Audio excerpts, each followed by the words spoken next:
मी राजकारणातून निवृत्त होण्याचा विचार करतोय असं मी विधान केलं आणि त्याच्यावर त्यांनी वडिलकीचा सल्ला म्हणून माझ्याबद्दल अतिशय गौरवोद्गार त्यामुळे राजकीय वर्तुळात मोठी खळबळ उडालेली आहे। छगन भुजबळ असं म्हणतात की भास्कर जाधवांचं हे वय नाही राजकारणामधून निवृत्ती घेण्याचं। मी माननीय भुजबळ साहेबांचा आभारी आहे। मी राजकारणातून निवृत्त होण्याचा विचार करतोय असं मी विधान केलं आणि त्याच्यावर त्यांनी वडिलकीचा सल्ला म्हणून माझ्याबद्दल अतिशय गौरवोद्गार आणि मी राजकारणामध्ये अजून टिकून राहिलो पाहिजे अशा पद्धतीची त्यांनी मनापासूनची भावना व्यक्त केली। मी स्वतः ऐकली, मी पाहिली, मी त्यांना धन्यवाद देतो की त्यांनी माझ्याबद्दल अशा पद्धतीची अपेक्षा व्यक्त केली, त्याबद्दल मी त्यांचा आभारी आहे। संजय राऊत यांनी आज सकाळी म्हटले की भास्कर जाधव यांना उद्धव ठाकरेंनी भेटीसाठी बोलवलं आहे। कधी जाणार आहात तुम्ही आणि काय तुमची नाराजी व्यक्त करणार आहात तुम्ही? मुळामध्ये ह्या नाराजीच्या बातम्या खास करून तुम्ही लोक दाखवताय त्या चुकीच्या आहेत। मी असा माणूस नाहीये की नाराज असलो तर आड पडद्यानं वळणावळणानं बोलणं हे माझं कामच नाहीये। मी नाराज असल्याचे कशाच्या आधारे तुम्ही हे सगळं कन्क्लुजन काढलं? मी परवानच्या दिवशी जी मुलाखत दिली त्या मुलाखतीमध्ये माझ्या सवयीप्रमाणे मी स्पष्ट आणि सत्य बोलण्याचं काम मी करत असतो ते केलं।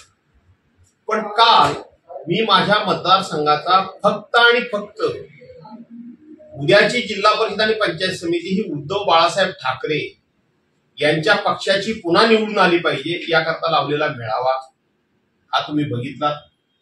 त्याचं मार्गदर्शन काही तुमच्यासारख्या टीव्हीवर पूर्णपणे भाषण देखील लोकांनी दाखवलं। कुठेतरी माझ्या नाराजीचा लवलेश तुम्हाला दिसला? मी नाराज कशाला आहे? आणि आत्ताच तुम्ही इथे आलेले आहात, इथं हे सदैवजी बेटकर बसले, ते आमच्या संपूर्ण रत्नागिरी जिल्ह्याचे संघटक म्हणून त्यांची निवड झालेली आहे।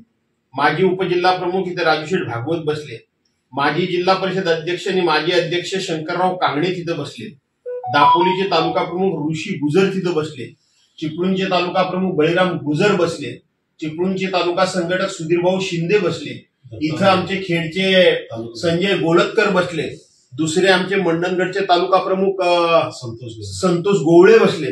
हे कशा करता बसलेत? मी नाराज आहे म्हणून बसले?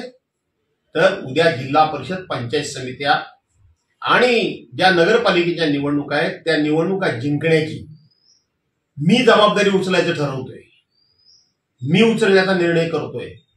आणि जर मी ही जबाबदारी घेणार असेल तर मला माझ्या पद्धतीप्रमाणे माझ्या सहकाऱ्यांची पहिल्यांदा बोलायची सवय आहे। आताही काही चिपळूणचे प्रतापराव शिंदे वगैरे सगळे येत आहेत, मला सवय आहे। मला सवय ही नाहीये की परस्पर एखादा निर्णय घोषित करा, परस्पर एखादी भूमिका जाहीर करा, हा माझा स्वभाव नाही। माझी कार्यपद्धती आहे की सर्वांशी बोलून सर्वांना विश्वासात घेऊन आपला निर्णय हा योग्य आहे की अयोग्य आहे हे पडताळून बघून मग निर्णयाप्रती यायचं।